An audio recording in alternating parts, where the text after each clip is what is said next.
Hello, welcome back to another video. Today I am going to be doing a video I meant to do from last year, which is my golden hair care tips for growing long, healthy, thick hair care tips that I think even the professionals could agree with. I have big chopped a couple times now.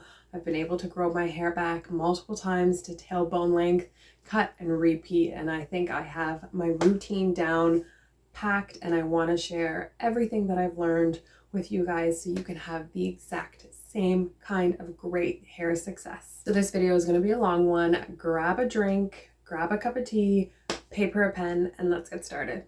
Tip number one, gather your supplies. Know the things you want to use, what things work well, what things you don't want to use. Put it all together, line it up in order, and get rid of everything else out of your way that you do not plan on using for your wash day. That is how I start every wash day. I take out everything I need, which for me is my Y2 comb, my Tangle Teaser brush, a comb to part my hair, my satin scrunchies, my clips, and my microfiber towel, and then of course my shampoo, conditioner, and my other styling products, my blow dryer and my straightener if I plan on straightening my hair. But I like to make sure I have everything laid out and ready, and I have a game plan. Tip number two is do not start your wash day if you know you are going to rush the process. Obviously, we all have time constraints. I have time constraints. We can't always have like 5 hours in the bathroom to ourselves. We have a small amount of time, and we want to use it wisely. But if you know you're gonna rush, be prepared for mistakes to happen, for you to get frustrated, and that frustration plus mistakes results in you being less gentle, you not taking the time you need to put in that care and love and attention to each step along the way, whether that's rushing the shampooing process and you wash your hair and it's still dirty or you still have flakes, or you're not properly detangling, you're rushing the detangling process, you're ripping out your hair. You want to have a nice shiny sleek silk press, but you're rushing the blow drying phase, and then you're wondering why your straightened hair doesn't look the way you want it to look. It's kind of like when you're in the kitchen and you're cooking. If you're not paying attention and you are rushing, you're most likely going to burn your food. And we do not want burned food, and we do not want burned hair. Tip number three is water is key. Water is key throughout almost the entire process. It is what we need to not only cleanse our hair, but to rebalance out the pH in our hair strands. Step along the way is obviously shampoo. So before you go into shampooing your hair, don't just throw the shampoo on your head and then start lathering and then hope you're gonna get a great clean. Take the time to fully drench and saturate your hair with water. Let the water run from top to bottom. Help loosen up any product buildup and debris, open up the cuticles, and get the hair ready to receive the shampoo that you're about to put on. Number four is the time frame that I recommend for washing your hair. For me personally, because my hair is longer and thicker, kinkier, coilier, whatever you want to call it, I do not need to wash my hair every 3 to 5 days. I personally like the 7 to 10 day time frame. If I extend from 10 to 14, my hair is just too dry. It's parched, it's crying, it's very upset with me for making it go so long without water. So 7 to 10 days is golden. It's that sweet spot. The scalp is not irritated too much. The hair kind of just needs to be fully reset, but it's not struggling. Tip number five is understanding that not all hair, and you yourself, regardless of the kind of hair you have, do not always need to shampoo twice.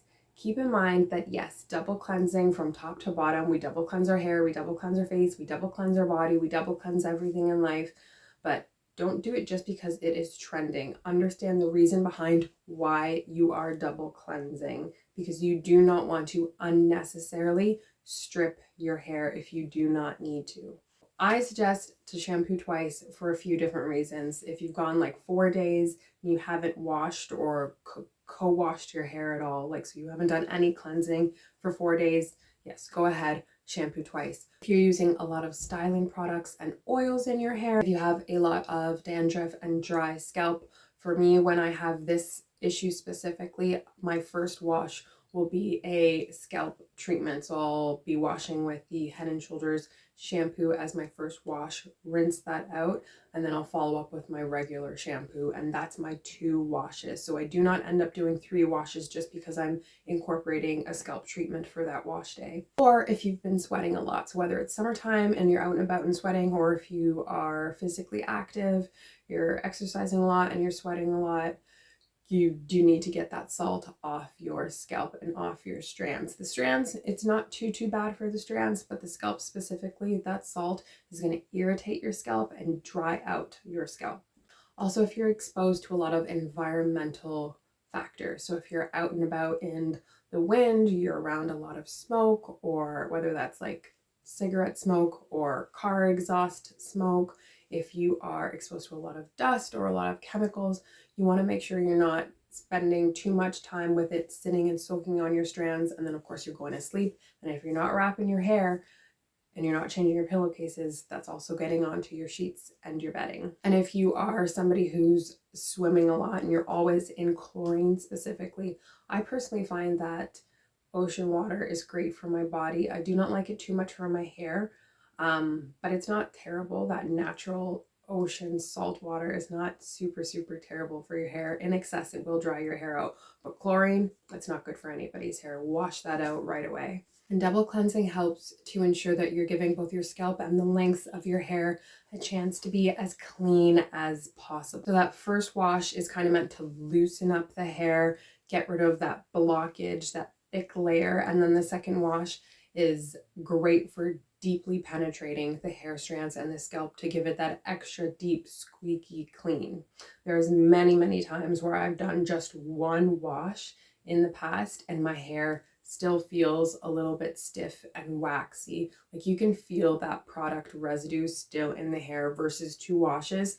The strands do feel really clean. And I think we're on tip number 6 now, which is assess your scalp. Scalp health is the motto of the year. It's the motto of last year for me as well. But understanding that if you want to have really healthy, strong hair that grows just flawlessly without obviously any external medical conditions or factors, keep that scalp healthy, keep it clean, let it breathe. As our hair is growing from the scalp, we want to make sure we are creating a favorable environment to get the best results. So of course, assess if your scalp is dry.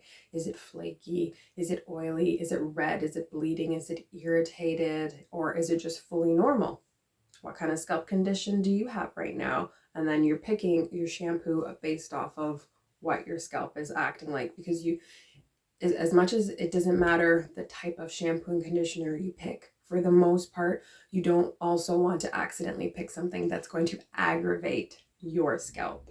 When you do go into shampooing your hair and you are working on cleansing the scalp, no nails, no sharp nails, no scratching. Just use the finger pads. You can use a scalp brush, but slow circular motions. And that's why it's so important when you're doing your wash day to not rush, because you will just scrap and rinse, and then ouch, my scalp hurts after all of this and you wonder why your scalp is bleeding. Tip number 7, have a variety of shampoos. So for me, I have a total of 3 kinds of shampoos. So I have my clarifying shampoo, which I absolutely love, and I'm so glad that I bought it and I incorporated it into my wash days. It is the Way shampoo. It is excellent, and I mean excellent. That is a small bottle, and then it's a very pricey bottle, but that stuff works. That is some potent shampoo, and it does not leave my hair feeling super stripped, and it doesn't have a gross smell. I absolutely love it.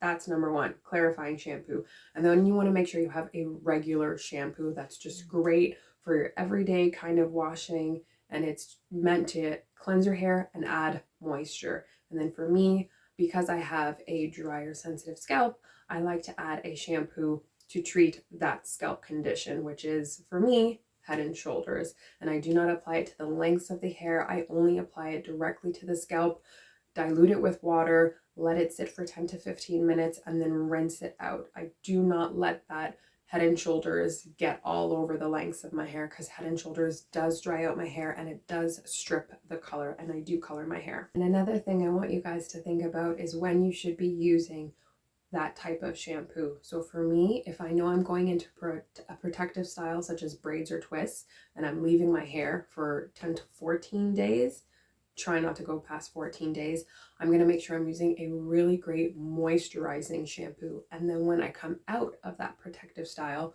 so I take the braids and twist down, my scalp is irritated and it's dry, and I want to do a scalp treatment. So then I'm going to be using the Head and Shoulders first, and then using moisturizing shampoo, or I'll use the Way Clarifying shampoo and then follow up with a really, really good deep conditioning treatment. Tip number 8 is not only to use sections throughout the entire process of doing your hair, but to detangle your hair throughout the stages of your wash day.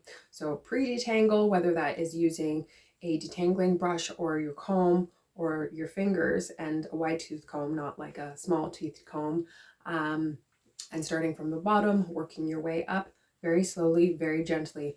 Before you put any shampoo, before you wet your hair, at least try to work many of those tangles and loose hair strands as possible, because you do not want to end up with your hair getting matted once water does touch your hair. So before you shampoo, after you shampoo, before you put your conditioner in, I think this is so critical.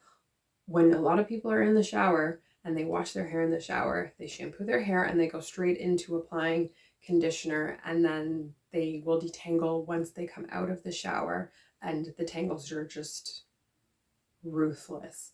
I personally find it so much more effective to, after I finish shampoo, I detangle my hair. So my hair is sectioned off into 4. I detangle the section and then I put the conditioner into my hair. If the conditioner is one that has a lot of slip, then I will further detangle once there's conditioner in my hair. But if it's more of a protein type of treatment or a thick strengthening bonding type of conditioner treatment, it's too thick, there's no slip, there's no way I'm going to try to further detangle the hair with conditioner in it. Same type of thing I had when I used the Pattern Beauty conditioner, the one in the white bottle with the black pattern on it from Sephora. That's not a conditioner that you can put into your hair and then keep detangling your hair. It leaves your hair super, super stiff and thick feeling, versus if I'm using like my regular L'Oreal conditioners, the water content is so high, it has such great slip and such great moisture, I can apply it to my hair and keep detangling it. So understand the difference between that as well. You should detangle, but know when to detangle and how to detangle. Tip number 9, and this is going to be a new one I'm going to try to incorporate a little bit more into my wash days. I kind of do it, but I kind of don't, which is emulsify your shampoo and your conditioner before putting it into your hair. And by emulsify, I mean like pump it out of the bottle or pour it out of your bottle, your shampoo bottle, and then work it into your hands, kind of like the way you would do when you are washing your hands with soap, and then apply it to your hair. So you're kind of activating those ingredients, loosening it up, and a lot of the times it does come out pretty thick and we kind of just pour it onto our head and then we're trying to work it into our strands. I would suggest work it into your hands first and then run it through your hair. Try that one out. Leave a comment below how you guys are applying the shampoo into your hair during wash days. Tip number 10, which is deep conditioning. This is the first thing and the easiest thing that you can do when you are starting a hair journey where you want your hair to grow, you're dealing with a lot of breakage, or you're transitioning, any type of hair struggle you have. And if you aren't doing any type of healthy hair practice, the easiest thing you can do is add deep conditioning to your routine. 15 years ago when I transitioned from relaxers, big thing I did was work on deep conditioning, just leaving the conditioner in your hair, regardless of the conditioner you have. Leave it in your hair for a little bit longer. I like to leave my conditioner in from anywhere from 15 to 30 minutes. If I do have more time, I will leave it in for a good hour. And I do notice the difference between leaving the conditioner in, say for the 3 minutes that's recommended on your packaging. Sometimes it'll say 3 to 5 minutes and rinse, And if I do that, like, I don't feel any difference in my hair compared to if I leave it in for 30 minutes. My hair feels so soft, so plump, so hydrated and nourished top to bottom, inside and out. And I can still feel that softness after I've rinsed the conditioner out, after I blow dried. I really do notice the difference from deep conditioning. And if you want to take it a step higher, add steaming to your deep conditioning treatments, whether that's you buy an actual hair steamer or you use a facial steamer, or if you have a humidifier in your house that also has the function where you can change it to warm steam. Any type of extra moisture you can add to your hair when you are conditioning it to help open up the cuticles and make it so you can better absorb that product, that expensive product that you are paying for.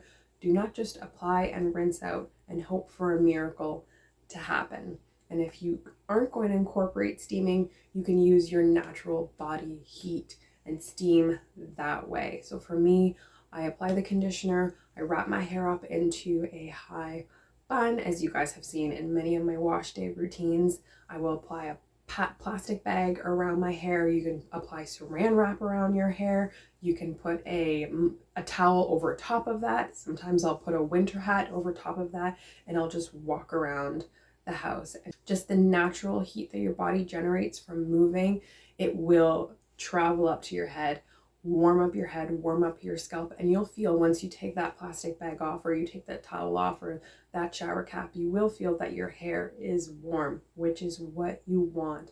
You just want to increase the blood circulation to your head. Now I'm going to incorporate this next part into the deep conditioning tip for number 10, which is understanding the balance between using a moisturizing conditioner compared to using like a protein treatment, bonding, strengthening, repairing conditioner. Your hair needs both. Your hair needs both bond repair and it needs both moisture. There's many times where if you go too much moisture and no strengthening, no bonding, no protein, you may feel like my hair is limp. It's mushy. It's not holding shape. The curls are all wonky and deformed and not uniform. And if you do too much protein, too much bonding, too much strengthening, and not enough moisture, your hair is rough. It's dry. It feels parched. It feels limp.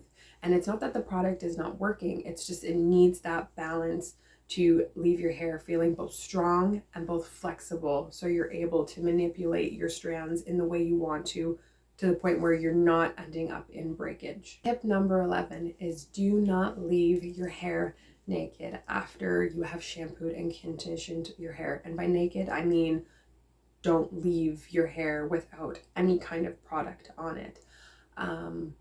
Obviously, the hair of like little babies and toddlers and children's is different, but for adults, after you've opened up your cuticles, you're trying to close a cuticle, you're trying to get shine, you're trying to add shine back in, your hair is colored, you're adding heat, you're doing all these things, you're all these manipulative factors, you're altering the pH level.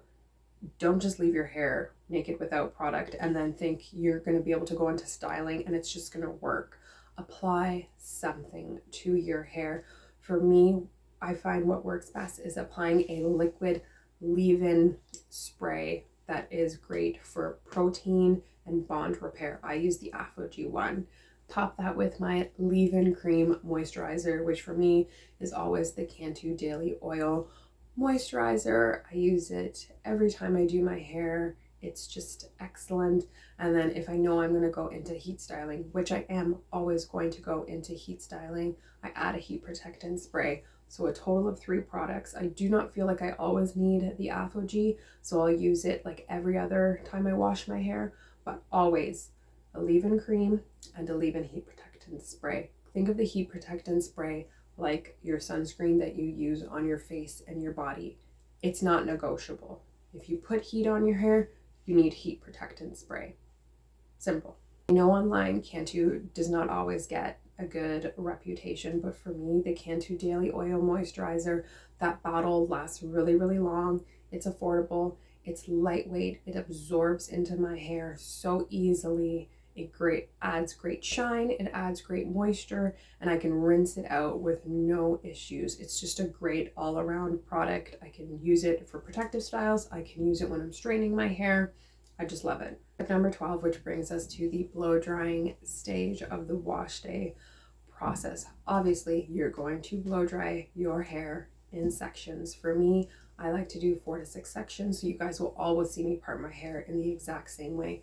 Down the middle, down the sides, 1, 2, 3, 4. Sometimes I'll do the back into 2. I can always usually get away with doing the front portion, the front quarter into 1. And when you are blow drying, don't just direct the blow dryer directly at your hair. Use some form of a attachment or concentrator nozzle so that your hair is not touching the heated elements of the dryer. You're gonna fry your hair. You will not like that. So whether that's using a brush attachment or a comb attachment, or you're using a Dyson, something, as long as your hair is not touching the superheated element of the dryer. And when you are drying your hair, try to angle the dryer in a downwards motion so you're not lifting the cuticle up. So if you hold the dryer down and the hot air is blowing upwards, you're raising the cuticles of your hair strands. Do it reverse, angle it down, keep the cuticle laying flat, laying smooth. You want to seal the cuticle in a downwards motion. That is how you get the extra shine.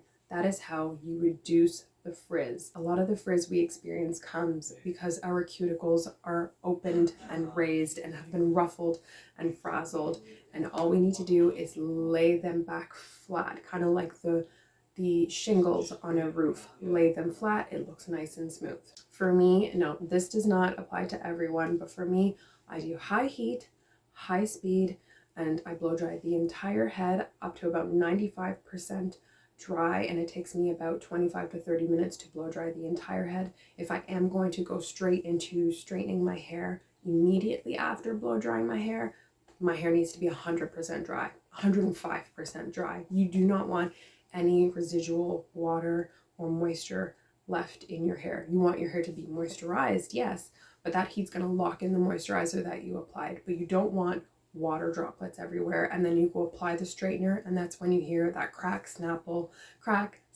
pop, that frizzle, sizzling sound, and there's steam, and then you're like, oh no, I'm burning my hair. Yeah, because your hair is still wet. Make sure you dry your hair thoroughly. And when you are blow drying your hair, slow, controlled strokes.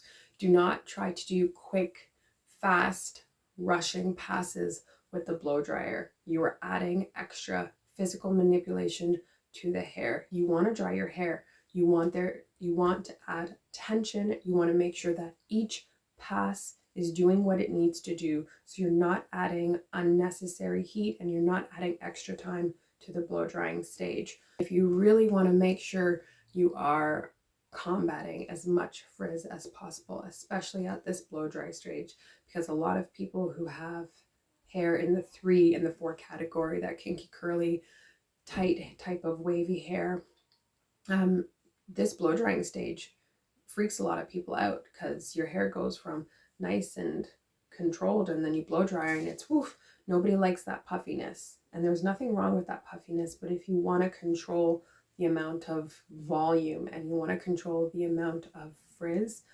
blow dry your hair as I suggested, and as soon as you are done with the heat setting, use the cool shot. They added it to the dryer for a reason, whether that's just 30 seconds to 60 seconds of the cool setting to seal the cuticle, and then wrap that section up, whether that's you're going to braid it and then put an elastic band at the bottom and continue with the rest of your hair, or just wrap it up and put an elastic or a scrunchie on the section. Give the hair a chance to settle, to cool down, and to set. If you leave that hair out and then you move on to another section and you got the blow dryer going over here, that wind is going to affect what you just did over here, and you're just going to continue ruffling all the hard work that you just put in. Tip number 3, which is my favorite words of wisdom to anyone and everyone: do not be afraid of heat. Heat is not the enemy. You are the only enemy to your hair. Heat is not the enemy. If you know how to use heat safely, you can use it and avoid damage. You can use heat and still see growth. You can use heat and still see retention.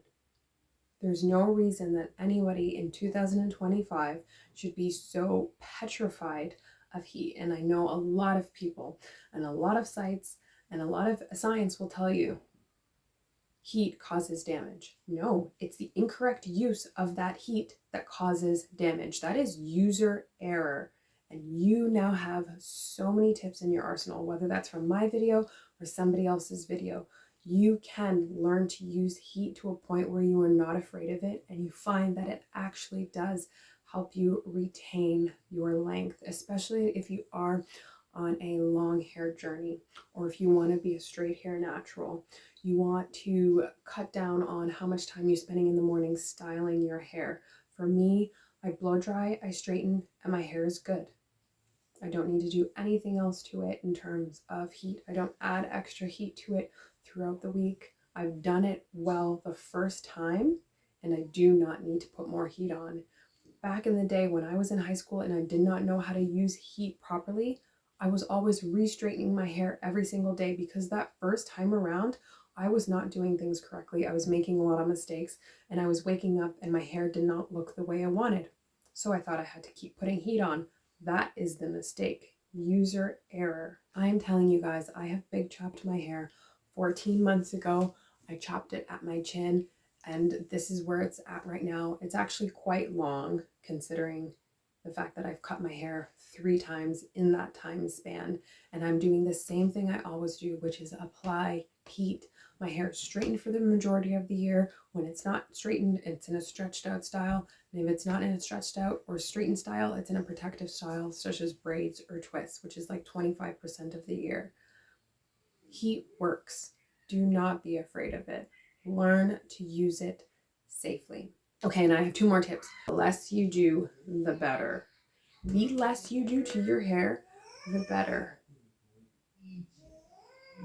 I am a straight hair natural, not because I am lazy or because my hair is heat damaged and it's easier to just have it straight. I don't want the fuss and the worry of having to constantly restyle my hair. I want to do it and be done. The less you do, the better. The more you manipulate your hair, whether that's manipulate through styling or just your hands or your tools, the more you're going to ruffle it up. And the more you're going to ruffle it up, the more you're going to aggravate your hair. And when your hair is aggravated, it's more likely to be prone to damage, breakage, right? I do my hair and I set it and I leave it, and I'm very gentle with it throughout the week.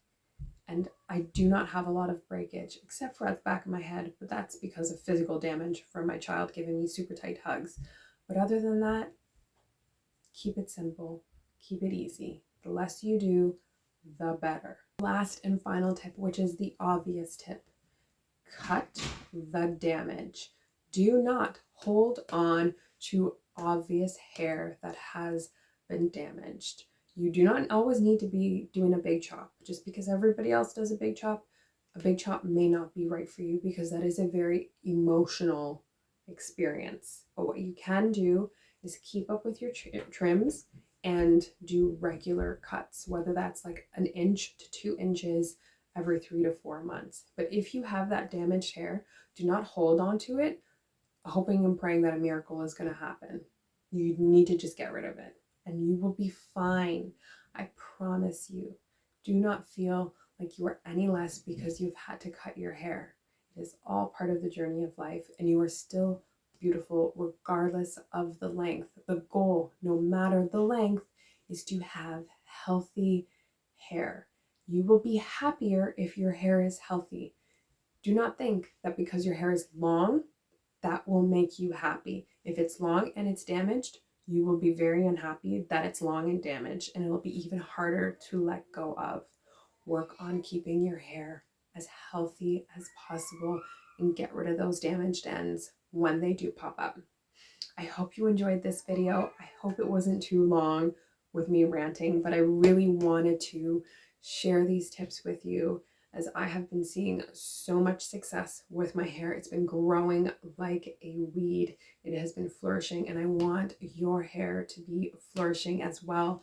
I want you all to feel like the crowned beauties that you are. Leave a comment below if you feel like I missed any golden hair care tips that you think I should talk about in the future, or you feel like we should just share with our community. And I will see you in the next video. Be sure to check out some of my other hair growth videos. I'll see you then. Peace out.